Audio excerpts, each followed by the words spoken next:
Hello investors, and welcome to a weekly update both of the news of the world but also on our different strategies. Now, as you know, once per week I go through the performance of our different strategies that we are running live and some that we are testing right now. But as a new thing, I'll give you a quick update as to what I think moves the market right now.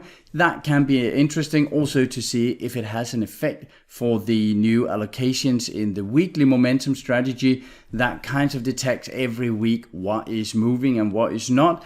And there are some changes happening right now. Now, the thing with the news and the media is that when it comes to the market, it can pretty much only have one focus at a time. Maybe two sometimes, or 1.5. But one major focus is what we are going to look for. And right now, there is no doubt that the major focus is the inflation and interest rate talk right now. Now, if you have been following the news, there is a spike in inflation. Fed said for a beginning that it was transitory, it would only last for a short while, but it has been growing and growing. And right now, this week, we have the new inflation numbers from United States, and it is expected to go up to 7%. That is extremely high, and that is, of course, putting a bullish pressure on the interest yield, meaning that if we're looking at a chart of the different yields here, we can see that we have all the yields from 2-month yield up to 30-year. And you can see here on a daily chart that they are all spiking up. It's getting maybe even more clear on a weekly chart here, where we can see that everything is being pushed up. There was a decline here in interest yields in the longer term yields, but that was due to the Omicron talk and everything. But right now it has turned around.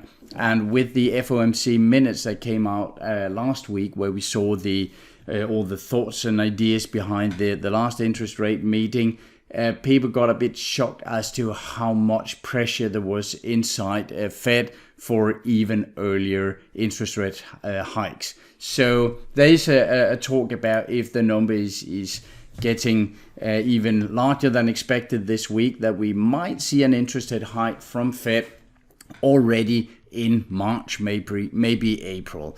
ECB in Europe is being a bit more slow to react, but the inflation is also going up in Europe, so that might put some pressure on them as well.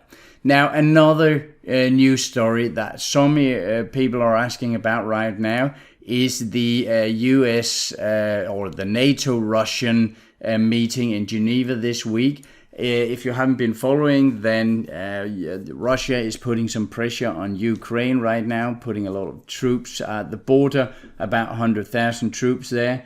And of course, that gives some concern in NATO as to if Russia would invade Ukraine. Now, personally, I have a hard time believing that they are actually interested in a hot weaponized conflict there. But they are interested in getting into some discussions with NATO. I don't think that will affect the market. It could be the oil, gas, uranium market maybe, as well as with the trouble in Kazakhstan right now, where Russia is also involved. But I don't think that as long as they're talking to each other, there might be some Cold War rhetorics there. But I don't think it will really affect the market. So let's try and have a look at the different portfolios we have here. That is, of course, interesting to see how they have started this year. Now, the year have been a bit volatile.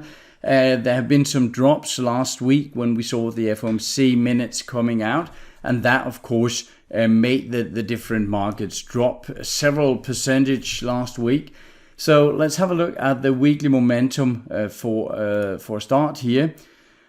And looking at that, you can see that that is actually up year to date. Now, it is close to break even here. So with the trading cost, you would probably be in a break even or maybe a slight loss.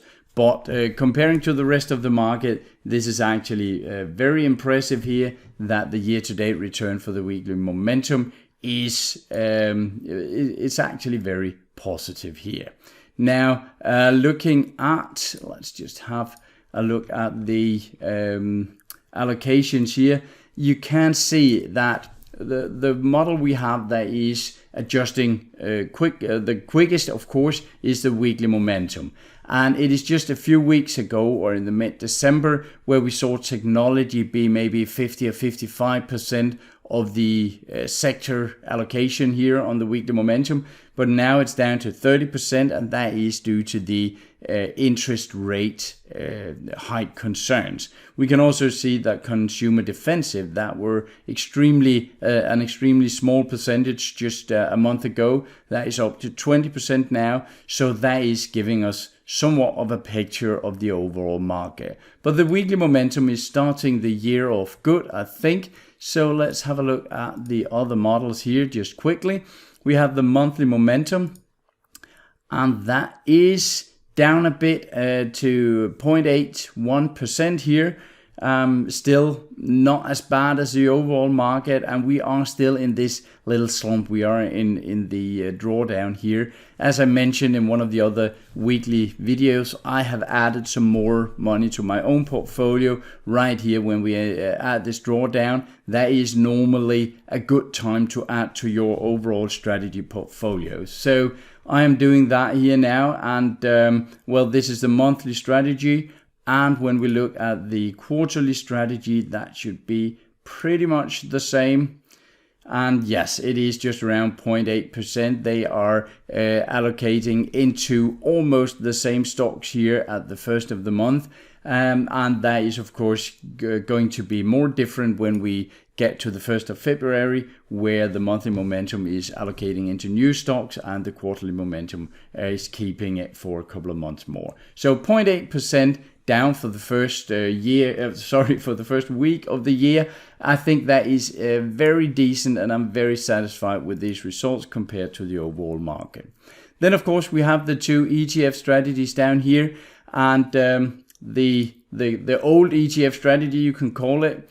When we look at that, that is down 3.3%, and that is partially due to its allocation into some TQQQ ETFs. That is the leveraged tech ETF. So that is, of course, being a bit expensive to that, but that will correct later, I'm certain.